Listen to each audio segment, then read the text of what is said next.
నమస్కారం. ఐడ్రీమ్ ప్రేక్షకులకు స్వాగతం. కొండలలో నెలకొన్న కోనేటి రాయడువాడు, కొండలంత వరములు గుప్పెడువాడు అనంగానే మనందరికీ గుర్తొచ్చేది మన తొలి తెలుగు వాగ్గేయకారులు తాళ్లపాక అన్నమాచార్యుల వారు. అన్నమాచార్యుల వారి సంకీర్తనలు గుర్తొచ్చిన వెంటనే ఈ సంకీర్తనలకి పెద్దపీట వేస్తూ పట్టాభిషేకం చేస్తూ వీరి అన్నమాచార్య పాటల్ని ఇప్పటి తరానికి అందించేవాళ్ళు అరుదు అని చెప్పాలి. వారిలో ఒకరే మన కొండవీటి జ్యోతిర్మయ్య గారు.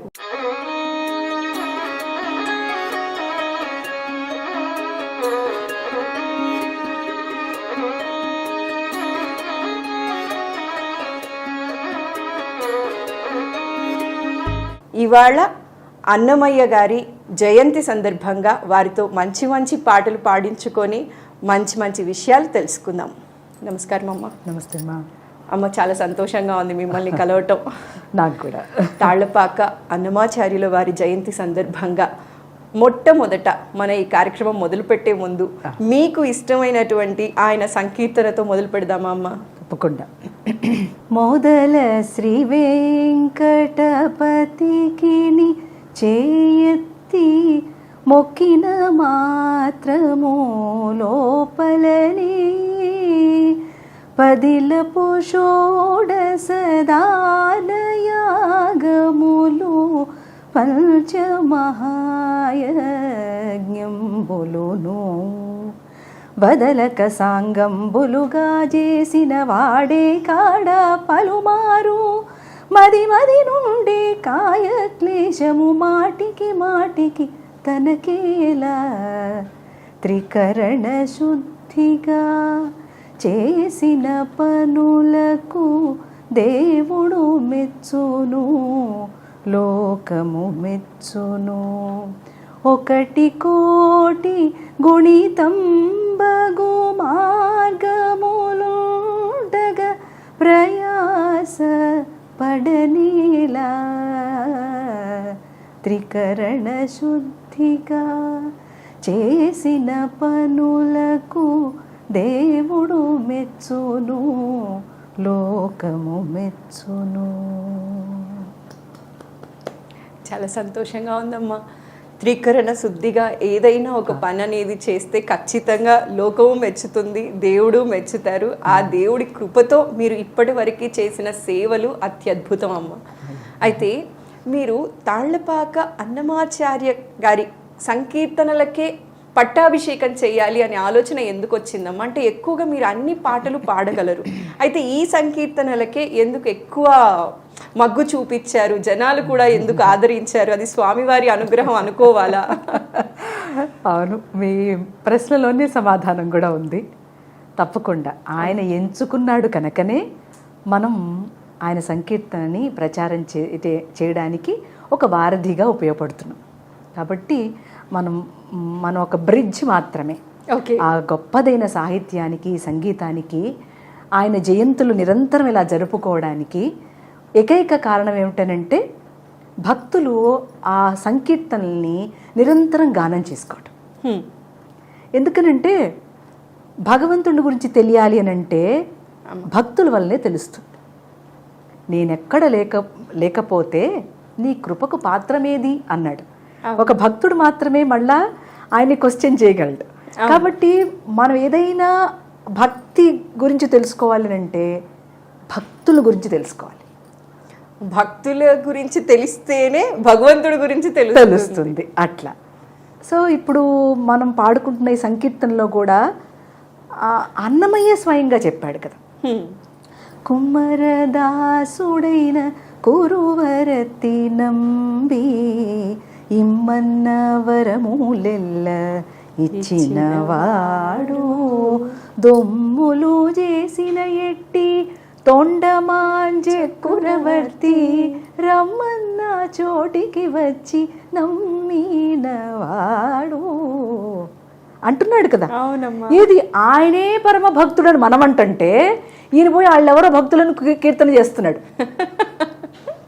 కదా. అవును. అంటే దాని అర్థం ఏమి? ఒక భక్తుడికి మాత్రమే భక్తుల గురించి తెలుసు. సో ఇప్పుడు భక్తుడు వేరు, భగవంతుడు వేరా? భక్తి రసమా, భావమా? ఏం చెప్పాలి? సో చెప్పలేము, వీటికి సమాధానాలు ఏం సమాధానం లేదు. అంటే దాని అర్థం ఏంటంటే, మనం ఎప్పుడైతే భక్తుల గురించి ప్రస్తావన చేస్తూ ఉంటామో మనలో భక్తి ఇంకొంచెం శుద్ధం అవుతూ ఉంటుంది. అందువల్ల భక్తులు ఎప్పుడు కూడా మళ్ళీ భక్తుల్ని కీర్తించుకోవాలి, వాళ్ళ రచన చేసినటువంటి రచనల్ని గానం చేసుకోవాలి. అంటే వాళ్ళు ఏ పెడిస్ట్రెయిన్లో మనకు ఆ అనుభూతిని, ఆనందాన్ని పొంది ఇచ్చారో మనకు తెలియదు.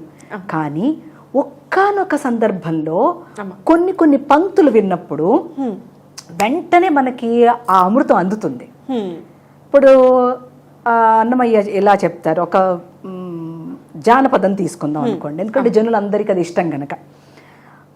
ఉగ్గు, యాలం, యాత, హంస, చిలక, కూగూగు, తందనాన, గొబ్బిళ్ళు, తర్వాత తోలు బొమ్మలు, నోటితో సులభంగా పలికే పదాలని కూర్చి బుట్టబొమ్మలు, ఇలాంటివన్నీ ఏవైతే జానపద మాటలు ఉన్నాయో, జానపదులు యాక్టివిటీస్ ఏవైతే ఉన్నాయో అవన్నీ సంకీర్తనలుగా పెట్టేశారు.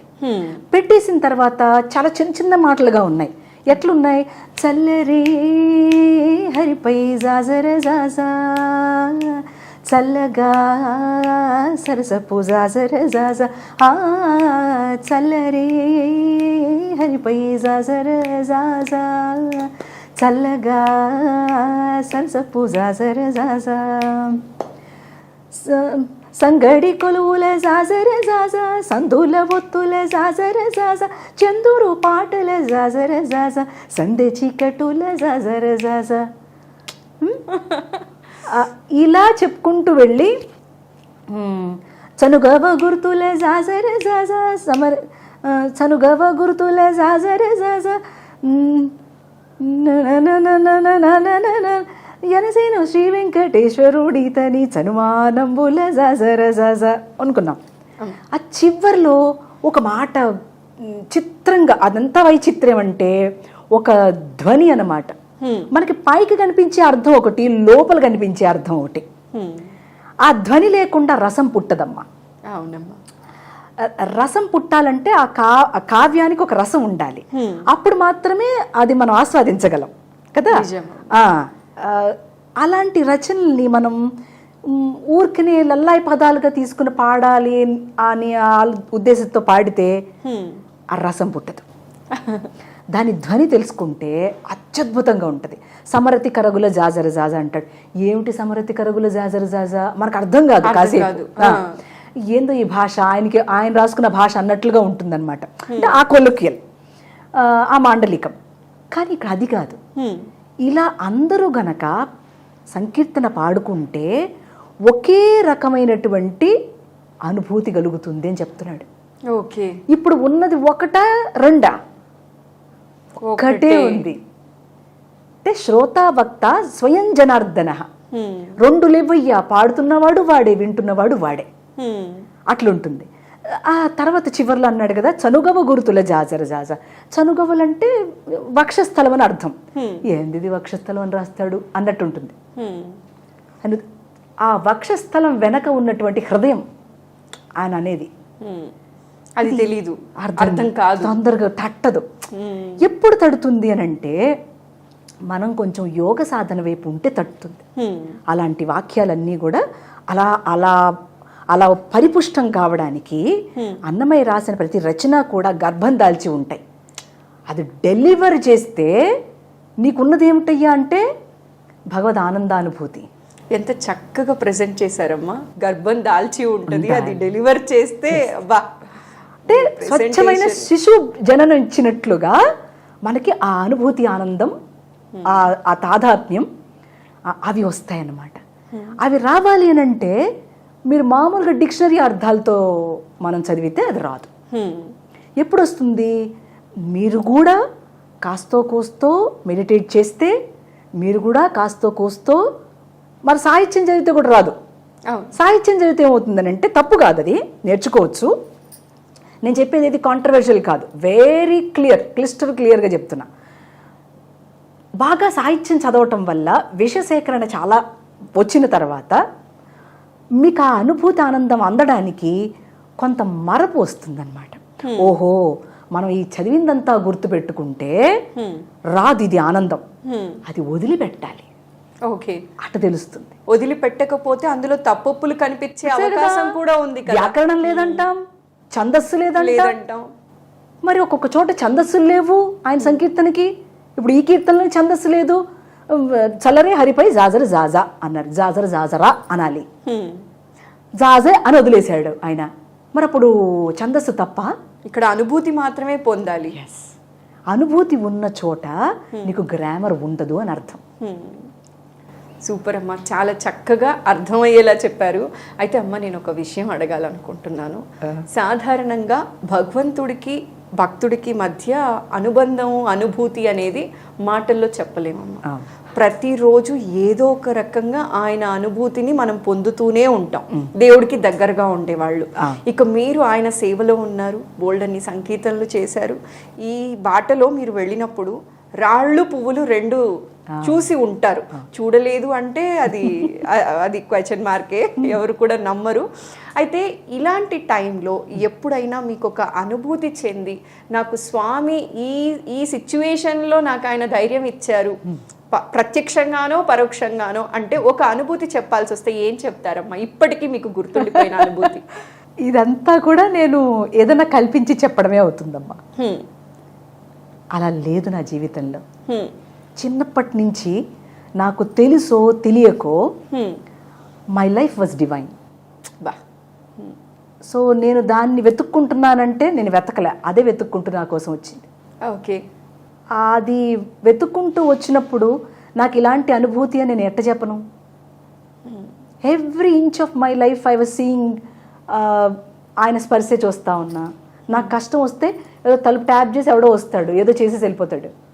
ఓకే, ఇప్పుడు దాన్ని నేను మెరాకిల్ అన్నా, లేకపోతే ఆయన నన్ను ఇట్లా ఆశీర్వదించాడని చెప్పనా? ఏమని చెప్పను? నో, నథింగ్, ఏది కాదు అది. ప్రతిసారి దైవం మానుష్య రూపేణ అన్నట్టు ఏదో ఒకటి జరిగిపోతూ వస్తూ ఉంటారు, చేస్తూ ఉంటారు, వెళ్ళిపోతూ ఉంటారు. నేను అడిగానా? అడగను. నేను ఎవరిని ఎన్నడూ డొనేషన్స్ అడగలేదు, స్పాన్సర్షిప్ అడగలేదు. నేను ఈ యాక్టివిటీ చేస్తున్నాను, మీకు ఇష్టమైతే పాల్గొనండి అని చెప్తానంతే. అలాగే నన్ను ఎవరిని అడిగేలాగా చేయలేదు ఆయన. ఇప్పుడు అలా మీ నోట్లో నుంచి రాకముందే ఆయన మీకు కావాల్సినవి ఇచ్చేసి అన్ని ఏర్పాట్లు చేసేసాడు ఆయన. ఇప్పుడు నేను నాకు ఈ మెరాకిల్ చేశాడు, ఆ మెరాకిల్ చేశాడు అని చెప్పనా? ఏం చెప్తాను? జీవితమే మెరాకిల్ అయిన అతిశయోక్తి అవుతుంది, లేకపోతే ఎగ్జాగరేట్ అవుతుంది, హిపోక్రసీతో చెప్పడం లాగా ఉంటుంది. నాకు అవేవి ఇష్టం లేదు. Every inch of my life, right from my childhood, I'm not a పెద్ద గోల్డెన్ స్పూన్ కాదు, మిడిల్ క్లాస్, లోవర్ మిడిల్ క్లాసే నా ఇది లైఫ్ అంతా. బట్ ఎన్నడూ ఏది కొరత చేయలే. ఏదో ఎవరో ఎనిమీస్ వచ్చేసి దాడి చేసేయటం, ఏదో అట్లా ఏమీ జరగలే. ఇప్పుడు కూడా జరగదని అనుకుంటా. ఎప్పుడు ఆయన రక్షలోనే ఉంటాం. ఎందుకనంటే నాకు లుకెట్ లేదు. లుకెట్ అంటే సాక్షిత్వం, లుక్ ఆఫ్టర్ అంటే రక్షకత్వం. So he's every time looking after me, why should I bother? So ఇందులోంచి నన్ను బయట పట్టుకొచ్చాడు, ఆ కష్టం నుంచి బయటకు పట్టుకొచ్చాడు, ఈ కష్టం నుంచి బయట పట్టాడు, నాకు అట్టగా అనిపించింది. But I can tell you every time ఒకటైతే అలా నడుస్తూనే ఉంటుందన్నమాట. అదేంటంటే నాకు అది గురుదేవులు ఇచ్చిన వరం అని అనుకుంటా. హూమ్ ఎవర్ ఐ సీ, నాలో వెలుగుతున్న జ్యోతిని ఎట్లా నేను చూస్తానో అవతల వాళ్ళ వెలుగుతున్న జ్యోతిని కూడా అట్టకి చూడగలను ఇప్పటికీ. సో నాకేమి మీరు దూషించిన ఏమనిపించదు, కష్టపెట్టిన అనిపించదు, కోర్టుకి ఇడిచిన ఏమనిపించదు, సరే చేయనైనా అంట జరుగుతూ ఉంటాయి. ఏది మనసుకు తీసుకోరు, అది పొగడతైనా ఏదైనా సరే. No I'm one kind of emotionally very fit. After my guru entering into my life I became more fit in astral plane. అమ్మ, గురు మీ జీవితంలోకి ఎంటర్ అయిన తరువాత మీరు ఫిట్గా అయ్యారు, ఎమోషనల్గా స్ట్రాంగ్గా ఉన్నారు అన్నారమ్మా. గురువు మీ జీవితంలోకి ఎప్పుడు ఎంటర్ అయ్యారు? హూ ఈజ్ యువర్ గురు అంటే ఏం చెప్తారమ్మా? నేను అన్నమాచార్య సంకీర్తనలు పాడుతూ ఉన్నప్పుడు నాకు ఒక వెలితి ఉండేదమ్మా. అంటే నేను ఈ సంకీర్తనని బాగా పాడుతున్నానా లేదా అనో, లేకపోతే అసలు నాకు ఇది ఏం తెలుసో ఏం తెలియదు, ఏదో పాడుకుంటూ పోతా ఉన్నా, నాకేం ప్రత్యేకంగా దాని గురించి లోతులు ఏం తెలియదు. ఒకలాంటి దుగ్ధ బాధ ఏం పేరు పెట్టుకుంటూ పెట్టుకోదానికి లోపల నుంచి ఒక రకమైనటువంటి విచారణ మొదలైందనమాట. ఇంత బాగా పాడిన మీరు, ఇంత మందితో చప్పట్లు కొట్టించుకున్న మీరు కూడా అలాంటి ఆత్మన్యూన్యత భావాన్ని ఫేస్ చేశారా? ఆత్మన్యూన్యత కాదు అది, ఏదో తెలుసుకోవాలనేటువంటి పెద్దదైనటువంటి ఒక విషయం, చిన్న విషయం కాదు అది, అంత ఈజీగా లభించదు అది. మరి నేను అంత పరితపిస్తే చిన్న వెలితి, ఆ వెలితి ఏంటో తెలియటం లేదు. సో దాన్ని తెలుసుకోవాలని తాపత్రయం.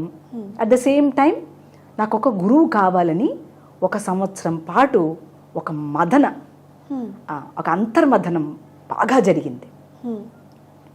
ఆ అంతర్మథనంలో నేను చదువుకుంటున్నటువంటి సంకీర్తనలో అర్థం ఏదైతే చెప్పారో అవి నాకు నచ్చేవి కాదు.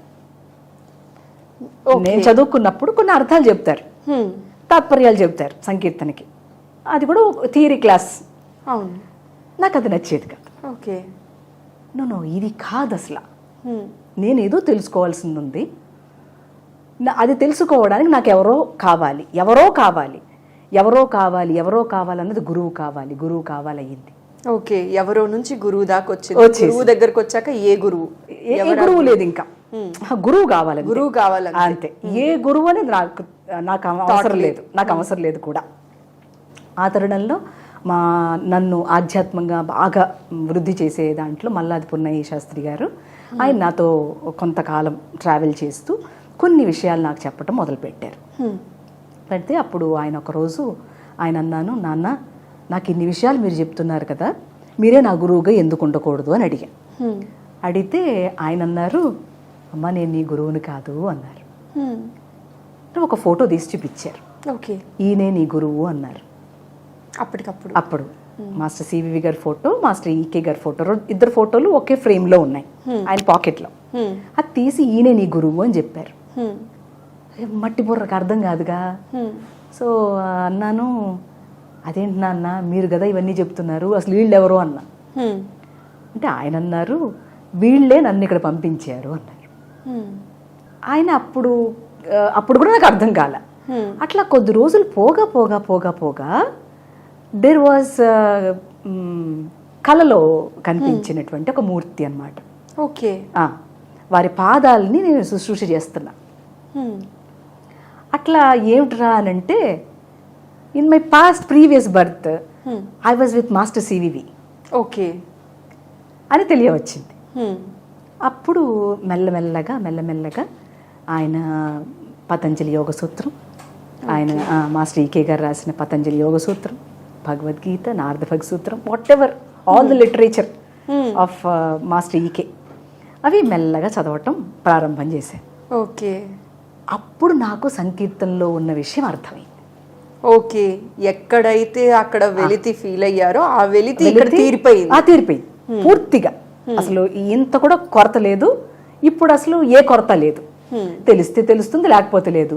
తెలవకపోతే ఆయన తెలియజెప్తాడు. అట్లా అంతటి అంటే నేను ఆ గురువుకి ఇచ్చినటువంటి ఏమో నాకు తెలియదు, పూర్వజన్మలో నేను ఏం చేసి ఉన్నాను నాకు తెలియదు. ఆయన నన్ను ఆశీర్వదించినటువంటి ఆ క్షణం నుంచి ఈ క్షణం వరకు, అంటే నేను ఆ పాయింట్ నుంచి ఈ పాయింట్ అని కూడా చెప్పను, మళ్ళా అది కూడా లేదు ఇప్పుడు నా డిక్షనరీలో. ముందు నుంచి కూడా ఆయన టేక్ కేర్ చేశారు. నాకు అప్పుడు తెలిసింది అంతే. వస్తుందా మీకు? నాకు చాలా సంతోషం అనిపిస్తుందమ్మా, మీలాంటి వాళ్ళు గురువుకిచ్చే ప్రాముఖ్యత ఇలాంటివి చూసినప్పుడు. మీరు కానీ సత్యవాణి గారు కానీ అసలు మాట్లాడుతున్నప్పుడే మీ మొహం పైన చిరునవ్వు కానీ ఆనందం కానీ అతి తక్కువ మందిలో చూస్తూ ఉంటామమ్మా. అంటే నేను అని చెప్పుకుంటున్న ఈ రోజుల్లో నేను కాదు నా గురువు అని చెప్పుకునే మీ అందరికీ నిజంగా నమస్కారం చెప్పి మేమందరం నేర్చుకోవాలమ్మా ఇలాంటివన్నీ కూడా. ఆ గురువు దయ ఎంత పటిష్టంగా ఉంటే ఇక్కడ మీ ముందు కూర్చుని ఇట్లా మేము మాట్లాడగలుగుతాం. ఈ వాక్కంతా ఆయిందే, ఈ పాట అంతా ఆయిందే అయినప్పుడు ఇంకా ఇంకా మా వాక్యాల ఫలానాని మేము ఎలా సంతకం చేద్దాం? లేదు, లేదు, అసలు లేదు. However simple we want to live, అంతే సింపుల్గా ఉండాలనుకుంటాం. ఆయన చెప్పినటువంటి మాటలు ఎక్కడా తూచా తప్పకుండా లైఫ్లో చెయ్యాలని ట్రై చేస్తాం. ఎక్కడైనా పొరపాటు పోవచ్చు, ఎప్పుడైనా అది సహజం పొరపాటు చేయటం, అట్లాంటి సందర్భాలు తప్పించి otherwise every time he's guiding me, every second in my life he's guiding me. అది నేను బాగా మీకు ఘంటాపదంగా చెప్పగలుగుతా. అమ్మ, మీ గురువుగారికి ఒక పాటని డెడికేట్ చేస్తూ ఒక మంచి పాట పాడాలి అంటే ఏ పాట పాడతారమ్మా? అంటే అన్నమయ్య సంకీర్తన వాడను, ఏదైనా ఏదో అంటే నచ్చిన పాట. అవును అవును, ఏదో పాటని ఇవాళ మా కెమెరా పూర్వకంగా ఇంకొక పాట పాడతారా?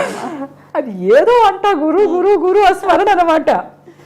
దయాకరో గురునాథ, కృపాకరో గురునాథ, సివి గురుదేవ గురునాథ, ప్రభాకర గురు గురునాథ, ఈకే ప్రభు గురు గురునాథ, రామ రాజయోగ రామకోట గురునాథ. ఒక గురు పరంపర అది. అక్కడ ఎక్కడో చిన్న రేణువు, ఈ రేణువుని అంత పెద్ద అణోరణీయాన్ మహతో మహీయాన్ అని గురించి మాట్లాడమంటే ఏం మాట్లాడాలి? ఏం మాట్లాడాలో తెలియట్లేదమ్మా. మీరు అది ఆనంద బాష్పాలతో ఒక గురువు గురించి పాడమన్నప్పుడు మీ కళ్ళంబట నీళ్ళు వస్తున్నాయి చూడండి. మీలాంటి అంటే గురువుని ఇష్టపడే శిష్యుల ముందు నేను ఇలా కూర్చోవడం నా అదృష్టంగా భావిస్తున్నాను. ఆయన ఆశీర్వచనం అమ్మా, ఆయన ఆశీర్వచనం. గురు శుశ్రూష కానీ గురు మాట కానీ ఎప్పుడు ఫాలో అవుతూ ఉంటామో అంటే అందరినీ గురువు అనలేమమ్మా మనం.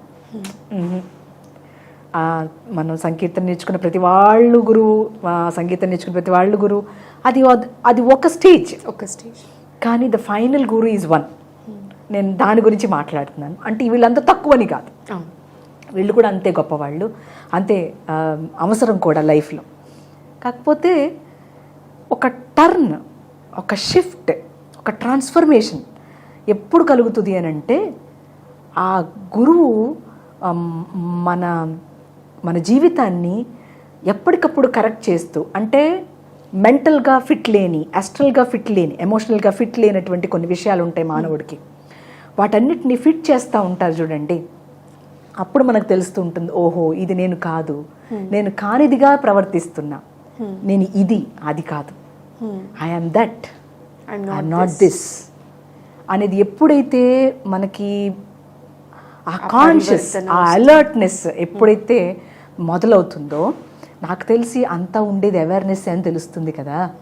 ఆ అవేర్నెస్ని పట్టుకుంటే చిన్న చిన్న బాధలు ఉన్నా కూడా ఇంకా ఎందుకు అలా ఉన్నాయి అంటే నాకు కర్మ లేదని కాదు, కర్మ ఉంటుంది, ప్రతి ఒక్కరికి ఉంటుంది, ప్రారబ్ధ కర్మ ఉంటుంది. ఏదైనా సరే ఆ ప్రారబ్ధ కర్మ కూడా ప్రయత్నంలో భాగమే. అది కూడా అది మనల్ని మనం మౌల్డ్ చేసుకోవటానికి అది కూడా. అంటే it is very in depth అనుకోండి నేను చెప్పేది. ఒక్కొక్క మాట మీకు అర్థం కాకపోవచ్చు, నేను క్షమించాలి. అంటే ఆ ప్రారబ్ధం అని మనం ఏ పని అయితే చేస్తున్నామో ఆ ప్రారబ్ధంగా కన్వర్ట్ అవుతుంది కదా కర్మ. నేనంటున్నా ఆ ప్రారబ్ధం కూడా ఆ ప్రయత్నంలో ప్రారబ్ధమే, అది అట్ట చెప్తున్నా. చూసారా? కాబట్టి ఇక్కడ మనకి ఆయన గురువు తాలూకు ఒక ఆశీస్సు, ఆయన కటాక్షము, లేకపోతే ఆయన మార్గము కొంత కఠినమైనా కూడా, కొన్ని కోల్పోవాల్సినవి ఉన్నా కూడా సిద్ధంగా ఉన్నా. నేను కోల్పోవాల్సినవి ఉన్నా కూడా గురువు కోసం సిద్ధంగా ఉన్నా. నాకు అదే కావాలి, ఇవేం అక్కర్లేదు. ఏదో ఊరికే మీ ముందు కూర్చోడానికి ఎట కూర్చుంటా తప్ప ఏం అక్కర్లేదు. అమ్మ, అయితే అన్నమాచార్యుల వారి జయంతి సందర్భంగా అన్నమాచార్యుల వారిని గుర్తు చేసుకుంటూ ఇప్పటి తరాల వారికి మీరు ఆ పాటల్ని ఎప్పుడూ అందిస్తూనే ఉంటారనమాట. అంటే జ్యోతిర్మయి గారు స్టేజ్ ఎక్కిన వెంటనే అది అకేషన్ ఏదైనా అయి ఉండొచ్చు, ఇటు శివరాత్రి అయి ఉండొచ్చు, ఇంకేదైనా అయినా కూడా ఒక్కటైనా అన్నమాచార్య కీర్తన పాడించుకోకుండా మిమ్మల్ని స్టేజ్ దించిన రోజులు చాలా తక్కువ అని చెప్పచ్చమ్మా. అయితే ఈ సందర్భంగా అన్నమాచార్యుల వారి గురించి, మీరు అన్నమాచార్యుల వారి గురించి పునికి పుచ్చుకున్న కొన్ని విధి విధానాల గురించి కానీ క్వాలిటీస్ గురించి కానీ చెప్పాల్సి వస్తే ఏవేవి చెప్తారమ్మా? భక్తి భారతీయుల తత్వం, అది ఎవ్వరూ నేర్పించాల్సిన అవసరం లేదు. ఇప్పుడు అన్నమయ్య మనకు నేర్పించింది ఏమిటి అని అంటే, సూక్ష్మంగా ఉన్న పరమాత్మని మనం దొరకబుచ్చుకోలేనటువంటి పరమాత్మని తాను ఎలా అన్వేషణ చేశాడో అలా తన సంకీర్తనలో పెట్టారు. మొత్తం బ్రహ్మాండంలో ఉన్న ప్రతి యాక్టివిటీని మామూలు చిన్న చిన్న మాటలుగా చెప్పేశారు. లేదు, జీవుడికి దేవుడికి ఉన్న ఒక సంబంధం, భక్తుడికి భగవంతుడికి ఉన్న ఒక మంచి సంబంధాన్ని ఆయన ఆ భక్తి మార్గంలో, ఎక్కువగా భక్తి మార్గమే అయింది. మనకు ఆయన కీర్తనలు 2 విధాలుగా డివైడ్ చేస్తారు, శృంగార సంకీర్తనలని, ఆధ్యాత్మ సంకీర్తనని. అట్ట లేదు, ఒక్కటే, అంతా ఆధ్యాత్మ సంకీర్తనయే. అంటే మధుర భక్తికి సంబంధించినప్పుడు వాళ్ళు శృంగారం అన్నారు అంతే, ఓకే, అంతకంటే ఏం లేదు.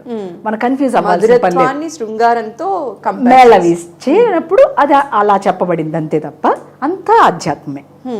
అయితే అన్నమయ్య సంకీర్తనకు వచ్చేపాటికి ఏంటంటే, ఆ భక్తిని, నీతిని, వైరాగ్యాన్ని అంతటినీ కూడా చిన్న చిన్న పదాల్లో మనం పాడుకుంటుంటే మనం ఆ కాన్షియస్లో ఉండడం అనేది జరుగుతుంది. ఓకే, ఎప్పుడైతే ఆపేస్తామో మళ్ళీ ఫిజికల్ వరల్డ్లోకి వచ్చేస్తాం. కాబట్టి ఇప్పుడు మనకు అన్నమయ్య మనకి ఏం నేర్పించాడు రా అంటే, భగవంతుడులో కాకుండా తో ఉండడానికి నేర్పించాడు. ఓకే, భగవంతుడిలో కాకుండా భగవంతుడితో ఎలా ఉండాలో.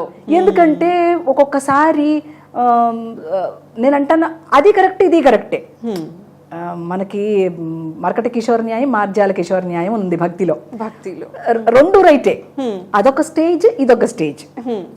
సో ఇప్పుడు భగవంతుడు లో ఉండడం మనకు తెలుస్తూ ఉంటుంది, తో ఉండడం స్టార్ట్ అయ్యింది సంకీర్తన వాడుతూ ఉంటే.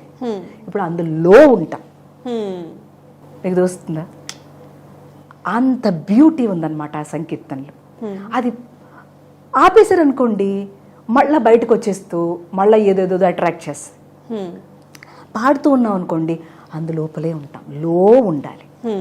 అందుకని పొగడవో పొగడవో పొగడవో, తలచవో తలచవో తలచవో, తడవవో తడవవో తడవవో, మనసా హరినామము కడు ఆనందకరము,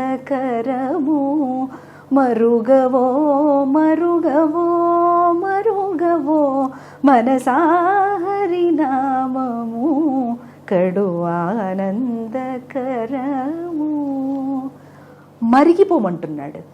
ఈ మరిగిపోవడం అనే మాట ఉంది చూడండి, ఈ మధ్యకాలంలో మన తెలుగులో ఉపయోగించటంలా. మరగడం అంటే మనం తెలుగులో అంటాం చూడండి, ఆ అమ్మాయిని మరిగాడు వీడు అని, అలా. ఓకే, నామానికి మరిగిపో నువ్వుగా, మరుగు, దాంట్లో కరిగిపో. మరిగిపో అంటే కరిగిపో అని అర్థం. అందులో కరిగి ఉండు అన్న. మరి తలుస్తూ ఉంటావా, పొగుడుతూ ఉంటావా? కాదు, దాంట్లో మునిగి ఉండు. మునిగి తేలాలంటారు కదా మన వాళ్ళు, భక్తిలో మునిగి తేలదాం అంటారు కదా, తప్ప మాట. భక్తిలో మునిగి ఉండాలి, తేలకూడదు. తేలితే ఫిజికల్ వరల్డ్ వస్తుంది. సో భక్తిలో మునిగిపోవాలంటారు. మునిగిపోవడాన్ని అన్నమయ్య మనకు నేర్పాడు. ఎందుకని? భగవద్గీతలో కృష్ణుడే ఇన్ని రకాలైనటువంటి యోగాల్ని చెప్పగా, ఇన్ని రకాలు చెప్పావయ్యా, నన్ను అసలు ఏం చేయమంటా అని అడిగాడు అర్జునుడు. ఇవన్నీ అక్కర్లా, భక్తితో నన్ను ఆశ్రయించి ఉండు అన్నాడు. దాన్ని అన్నమయ్య కొల్లలుగా సంకీర్తన చేసేసాడా. ఆ సంకీర్తనలకి ఇక ఎండ్ లేదు. ఎండ్ లేదా? లేదు. ఏది పట్టుకున్నా ఆయన్నే అంటాడా? ఏది పట్టుకున్నా ఆ ఏకత్వంలోనే చూస్తూ ఉంటాడా? ఏకమను పశ్యంతి. అన్నిట్లో ఆ ఒక్కదాన్ని చూడటం అనే ఒక ప్రాక్టీస్, ఒక సంకీర్తన పాడగా రావడం అనే ఒక పద్ధతి ఉంది చూడండి అమ్మా. అది దేనికి కూడా సమానం కాదు. అది నేర్పేవాడు ఎవడై ఉండాలి? భక్తుడయ్యే ఉండాలి. ఉత్త రచయిత అవ్వకూడదు, ఉత్త పాట పాడేవాడు అయ్యి ఉండకూడదు. ఈ రెండు కలిగి ఉండాలి. ఈ రెండు కలిసి అపరిమితమైన భక్తి, కండిషన్ ఉండకూడదు దానికి. అపరిమిత అంటే కండిషన్ లేనటువంటి ఒక ప్రేమ ఉండాలి అక్కడ. అది వ్యామోహం కాదు, మమకారం కాదు. మన వ్యామోహాన్ని మమకారాన్ని ప్రేమ అంటాం, తప్పు. అలాంటి ఏ కండిషన్ లేనటువంటి స్థితిలో నుంచి ఆయన సంకీర్తన పాడితే 600 దాటితే కూడా మనం ఇప్పుడు ఆ కీర్తన వాడుకుంటున్నాం అని అంటే ఆ వర్డ్కు ఉన్నటువంటి వెలాసిటీ, పొటెన్షియాలిటీ అర్థం చేసుకో. చత్వారి వాగ్పరిమిత పదాని తాని విదుర్బ్రాహ్మణా ఏ మనీషిణః గుహాత్రీణి నిహితాన్యంగయంతి తురీయం వాచో మనుష్యా వదంతి. వాక్కు 4 రకాలుగా క్రిందికి వచ్చింది. చత్వారి వాక్పరిమిత పదాని, పరాపశ్యంతి, మధ్యమ, వైఖరి. ఈ 4 వాక్కులు క్రిందికి వచ్చేటప్పుడు ఎలా వచ్చిందయ్యా అంటే తెలియదు, వైఖరిగా మాత్రమే వినపడుతుంది. ఇప్పుడు అది మళ్ళా లోపలికి వెళ్ళాలి. ఎక్కడికి వెళ్ళాలి? పరా నుంచి వచ్చినటువంటి వాక్కు మనకి వైఖరిలో తెలుస్తుంది. దీని వెనక్కి వెళ్ళాలి, ఇలా లోపలికి వెళ్ళాలి. పరా నుంచి వచ్చినటువంటి వాక్కు వైఖరిగా వస్తుందా? ఎట్లా ఇది పాసిబుల్ అని అంటే, దీని మాట నేను మాట్లాడుతున్నానంటే నాకు ఒక ఐడియా ఉండాలి వెనకాల. ఆ ఐడియాలో వెనకాల ఒక సంకల్పం ఉండాలి. ఆ సంకల్పం పైన ఆ పరావాక్కు ఉంది. ఆ పరావాక్కే ఈ మామూలు వైఖరి వాక్కుగా మాట్లాడుకుంటుంది. ఇది వైసి వెర్స నడుస్తుంటుంది. ఇది తెలిసి ఇది ఎక్కడుందట? గుహలో ఉందా? గుహాత్రీడి నిహితాన్నేంగయంతి, గుహలో దాగి ఉంది. తురీయం వాచో మనుష్యావదంతి, తురీయమైనటువంటి స్థితిలో, ఆ చివరి స్టేట్ అని చెప్పుకుంటున్నాను చూడండి, ఆ స్టేట్ ఆఫ్ మైండ్లో అది వెలువడుతోంది. ఓకే, దాన్ని తెలుసుకున్నవాడు బ్రాహ్మణుడు అని చెప్పాడు. అలాంటి వాక్కుని అన్నమయ్య మనకు రాశారు. అంటే తాను అనుభవించగా, తానుగా సంకల్పించింది కాకుండా భగవానుడే తాను ద్వారా సంకల్పింపగా అది మధ్యమా వాక్కుగా, భావం, మధ్యమా వాక్కు అంటే భావం, భావవాక్కుగా వచ్చి అది వ్యక్తమైంది. అంటే ఈ సృష్టి వ్యక్తం కావాలి అని అంటే ఎలా అయితే బ్రహ్మ వాక్కుని, సరస్వతిని బయటికి తీసుకొచ్చారో అట్లా భక్తి కావాలి అని అంటే మళ్ళీ వాక్కుని మనం తెలుసుకోవాలి. ఇది 4 రకాలుగా ఉంటుంది. దీన్ని ఇంకొంచెం విస్తారం చేయడానికి కావలసిన పటుత్వాన్ని ఈ సంకీర్తన మనకి చాలా సునాయాసంగా, చాలా సులువుగా భక్తిని అర్థం చేసుకోవడానికి ఇచ్చేసింది. ఓకే అమ్మ, అన్నమాచార్య జయంతి సందర్భంగా ఇంకొక అన్నమాచార్య కీర్తన వినాలనుకుంటున్నామమ్మా. మీరు ఎన్ని పాటలు పాడినా మాకు వినాలి అనిపిస్తూనే ఉంటుంది, అంత చక్కగా పాడతారు. ఇంకొకసారి అమ్మా, ఇంకొక పాట. దేవుడు శ్రీ విభుడని తెలియరే, సోవలనంతుని చూడరే, వెంకటనాథుని చేరరే, పావనమయ్య పొడును బ్రతుకరే జనులు, గోవింద గోవింద యని కొలువరే, గోవిందాయని కొలువరే. గరుడ గమన గరుడ ధ్వజ నరహరి నమో నమో నమో, నరహరి నమో నమో నమో.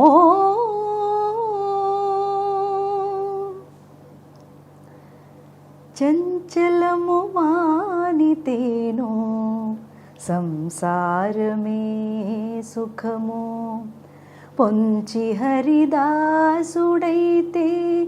భూమెల్లా సుఖము చంచలము మానితేనో సంసారమే సుఖము. ఒరుల వేడక ఉంటే ఉన్నచోనే సుఖము, పరనింద విడిచితేను భావమెల్లా సుఖము. సరవి కోపించకుంటే జన్మమెల్లా సుఖమే. సరవి కోపించకుంటే జన్మమెల్లా సుఖమే. హరిగొలిచిన వారి అంతటాను సుఖమే. చంచలము మానితేనో సంసారమే సుఖము. కొమ్మలలో కొలువైన కోయిల తీరు అన్నట్టు పాడారమ్మా. ఎంత చక్కగా ఉందో, ఇలా వింటూ ఉంటే ఇంకా వినాలి వినాలి అనిపించేంత చక్కగా ఉందమ్మా. అయితే శివకేశవుల్ని ఎప్పుడు వేరు చేసి చూడకూడదు అంటారు. నాకు గుర్తుండి మీరు ఒకసారి ఒక స్టేజ్ మీద శివరాత్రి రోజు ఒక భజన చేస్తే కిందన ఉన్న వేలాది మంది పారవస్యంలో మునిగి తేలిపోయారమ్మా ఆ రోజు. నేను దానికి ప్రత్యక్ష సాక్షిని. అయితే ఇవాళ ఒక్కసారి ఆ శివుణ్ణి స్తుతిస్తూ ఏదైనా ఒక భజన సంకీర్తన కానీ పాట కానీ మీకు నచ్చింది ఏదైనా ఒక్కసారి మా వాళ్ళ కోసం వినిపిస్తారమ్మా? అట్లాగే అంటే అన్నమయ్యే తన సంకీర్తనలో చెప్పడం జరిగింది. అంటే శివకేశవుల అభేదాన్ని చెప్పడం జరిగింది. అది అందరికీ తెలిసిన ఎంత మాత్రమో. అది కాక మళ్ళా ఇంకొక సంకీర్తనలో కూడా చెప్తారు, నరసింహస్వామి సంకీర్తనలో. నగధర నంద గోప నరసింహ ఓ నగజవరద శ్రీనారసింహ.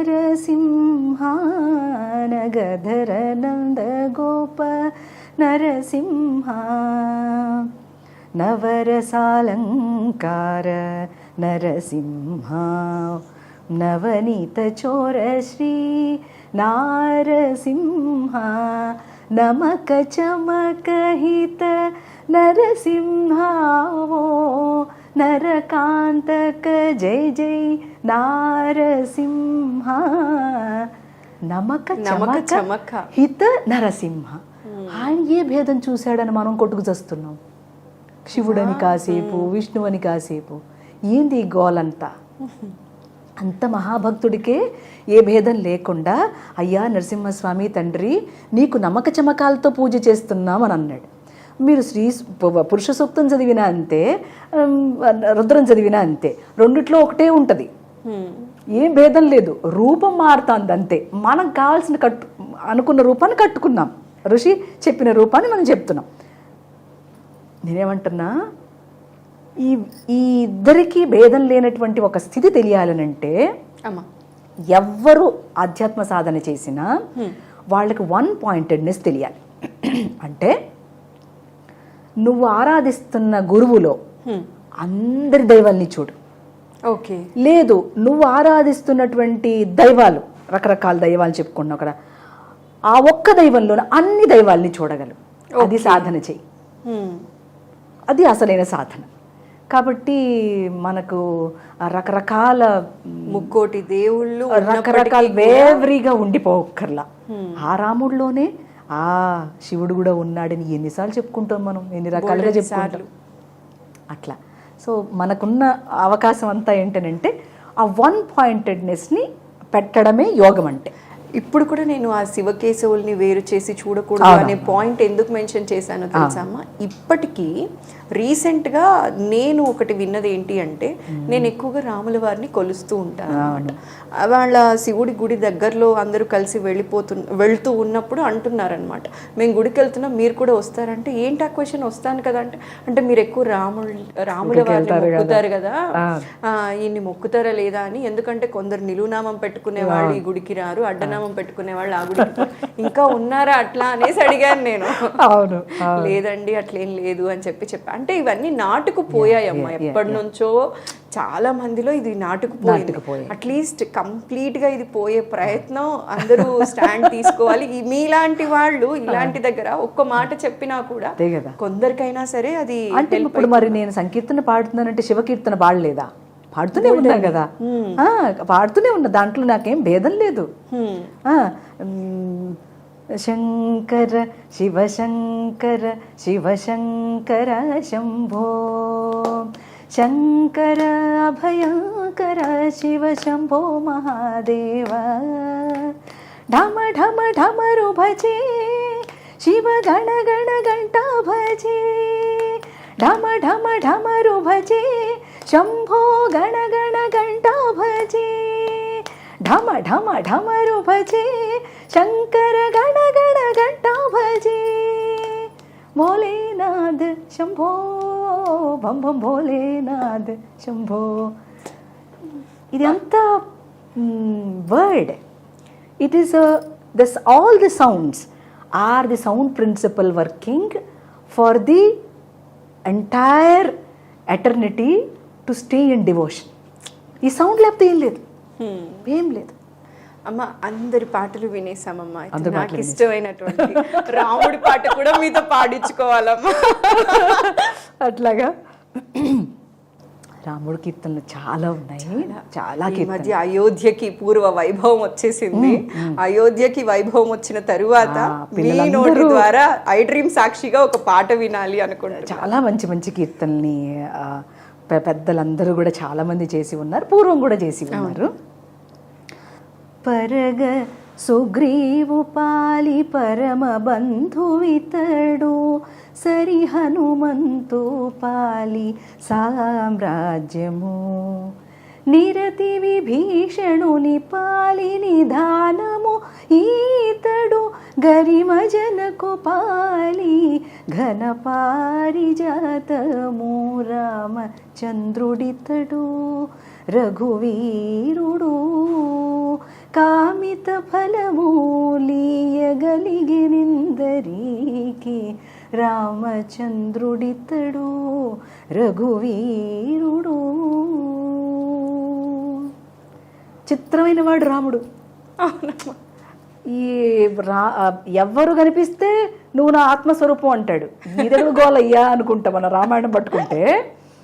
హనుమంతుడు అంటే నువ్వు నా ఆత్మ అంటాడు, సుగ్రీవుడు అంటే అందరినీ అంటాడు, వానరసేనులు అందరినీ అంటాడు. అంత విశాలమైన దృక్పథాన్ని ఎంతో గొప్ప ఉదాత్తమైన భావంతో అన్నమయ్య అలా సంకీర్తన చేయటం మనందరికీ ఒక పులకింత. అంటే he's allowing us to stay in that deep devotion. Dip చేసేస్తారనమాట అన్నమయ్య. ఇట్ ఈస్ డీప్ అనమాట. ఆ డివోషన్లో అలా ఉండడానికి ఆయన ఇచ్చినటువంటి ఒకానొక కుదురైన మనస్సు, ఆ మనస్సుకి ఒక శాంతి, ఇక ఆ మనస్సే కరిగిపోవడం, మనస్సు లేకపోవడం అనేది కదా కావాల్సింది. ఎన్ని జన్మలు ఎత్తినా దానికోసం ప్రయత్నం చేస్తాం మనం అందరం. అట్లా అంత సంస్కరణ ఒక్క వర్డ్తో సాధ్యమైంది అని అంటే మనం ఎంత భాగ్యవంతులం తల్లి. ఎంత ధనం ఉంది మనకి అసలు. ఏందో ఈ భౌతికమైన డబ్బుల కోసం పరిగెత్తేస్తున్నాం కానీ ఇంత ధనమా మనకి. డబ్బు వేరు ధనం వేరు అనుకోండి, ఇదంతా ధనం మనకి. ఇది మన పిల్లలు అందరికీ చేరిపోతుంది. ఇది మనం ఏమి పంచేది కాదు, అది వచ్చేది ఎవరి కాళ్ళకే వచ్చేస్తుంటుంది. అమ్మ నాకైతే ఈరోజు అన్నమాచార్యుల వారి జయంతి సందర్భంగా మిమ్మల్ని కలవటం, ఇన్ని మంచి విషయాలు తెలుసుకోవడం, ఇన్ని పాటలు వినడం చాలా సంతోషంగా ఉంది. ఈ ఇంటర్వ్యూ చూసిన వాళ్ళు ఏం తెలుసుకున్నారో తెలుసుకోరో నాకు తెలియదు, కానీ నేను మాత్రం ఇన్నాళ్ళు కూడా ఒక సంకీర్తన లాగా విని ఎంజాయ్ చేసేదాన్ని. ఇప్పుడు ఇంటర్వ్యూ తర్వాత నాకు ఏం అర్థమైందంటే ప్రతి పదం తెలుసుకుంటే ఆ అనుభూతికి లోనవుతాను, నేను అది ట్రై చేయాలి, అప్పుడే ఆనందం అనేది పరిపూర్ణంగా పొందగలం అనే విషయం మాత్రం బాగా అర్థమైందమ్మా. ఇది నాకు ఒక ఏమంటారు చాలా ప్రీషియస్ టైం, నాకేదో లెర్నింగ్ టైం లాగా నాకు అనిపించింది. నేను కూడా అంతే, నేను కూడా లెర్నింగే. చాలా సంతోషం అమ్మ. మీ గురువు గారి గురించి చెప్పారు, అన్నమాచార్యుల వారి గురించి చెప్పారు, మీ అనుభూతి గురించి చెప్పారు, మీరు ఎలా డివైన్ పాత్లో ఉన్నారన్న విషయం, చాలా విషయాలు ఈరోజు మా ప్రేక్షకులతో తెలియచేసినందుకు మరోసారి ప్రత్యేక ధన్యవాదాలమ్మా. నమస్కారం. ఐ డ్రీమ్ వీక్షకులందరికీ అన్నమాచార్యుల వారి జయంతోత్సవం సందర్భంగా ఆ భక్తుణ్ణి నిరంతరం జయంతిని తలుచుకోవటం కాదు, నిరంతరం తలవాలని చెప్పని ప్రతి ఇంట్లోనూ ఈ అన్నమయ సంకీర్తనని అందరూ గానం చేసుకోవాలి. తద్వారా వెంకటేశ్వరుడు మీ అందరికీ ఆయువుని, ఆరోగ్యాన్ని, అభయాన్ని, విజయాన్ని అందించాలని మనస్ఫూర్తిగా కోరుకుంటున్నాను. తదాస్తు అమ్మా. నిజంగా తదాస్తు దేవతలు తదాస్తు అని ఈ వీడియో చూసిన వాళ్ళందరూ చల్లగా ఉండాలమ్మా. నమస్కారం. వాసుదేవ తల్లి, వాసుదేవ.